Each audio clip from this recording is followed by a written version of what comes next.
মধুপুর ভাওয়ালগড় গড়ের ভিতরে দেখেন গম চাষ করছে, মাটি কেটে সুন্দর করে।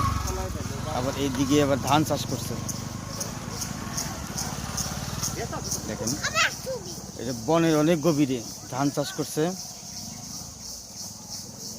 এই রাস্তা দিয়ে আবার নহরা চলে গেছে, সেখানে বাঘ আছে এবং মানে চিড়িয়াখানা, ওখানে হরিণ আছে, অসংখ্য বানর আছে, হনুমান আছে।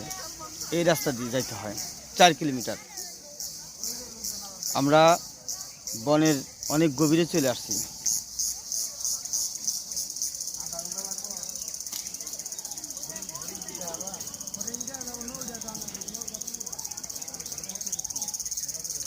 আমরা হাঁটতে হাঁটতে আমরা বসে পড়ছে।